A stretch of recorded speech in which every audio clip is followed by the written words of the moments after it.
New at 10 on the road with Paul Ryan. The vice presidential candidate is traveling across the country trying to get Americans familiar with him and his message. Ryan has been in 5 states since being named Mitt Romney's running mate on Saturday. And he got a dose of campaign reality today. Charles Benson is the only Wisconsin TV reporter embedded with the Ryan camp. Charles is live in Denver, Colorado. Charles.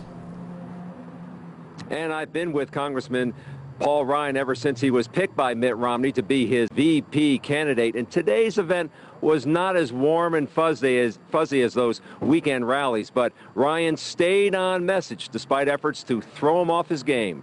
Hey folks, how are you doing?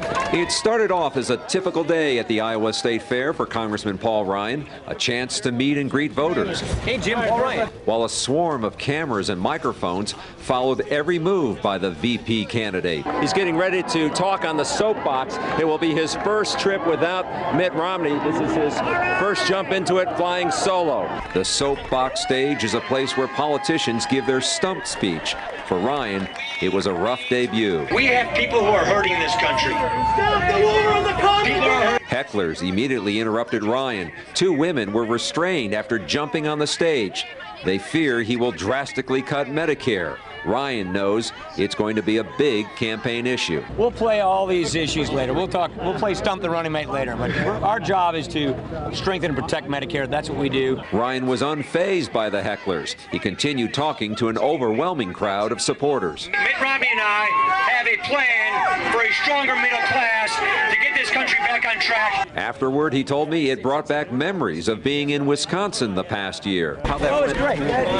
You know, in Wisconsin, we've been dealing with this sort of thing with these recall elections. It was an overwhelming crowd of support, and it was exciting to do it. And I love coming to the fair. And Ryan was at a private home here in the Denver area tonight for a fundraiser. Tomorrow he has a public event, and then it's on to Vegas and perhaps Ohio. And of course, we will be with him along the way. On your side, live in Denver, Charles Benson, today's TMJ4. Charles, how has life changed for Paul Ryan now that he's in the Secret Service bubble? Well, for starters, we are standing in front of the hotel where Ryan is staying tonight. He just returned here a few minutes ago. He didn't go through the front door. They had a back door for him to get in. Also, yesterday, when he came over to talk to me, he got out of the Secret Service bubble, and they started running after him because they didn't know where he had gone. So it's a whole different world for him right now. Yeah, quite an elevation. Charles, now these campaigns we know can be exhausting physically. How is Paul Ryan holding up? Well, it is grueling, but as you know, he is a physical fitness guy and loves to stay in shape. And I can tell you, even on the plane today, the lunch they served was fruits and vegetables, and I know he's sticking to his workout routine. Mike and Carol. All right, Charles Benson on the campaign trail.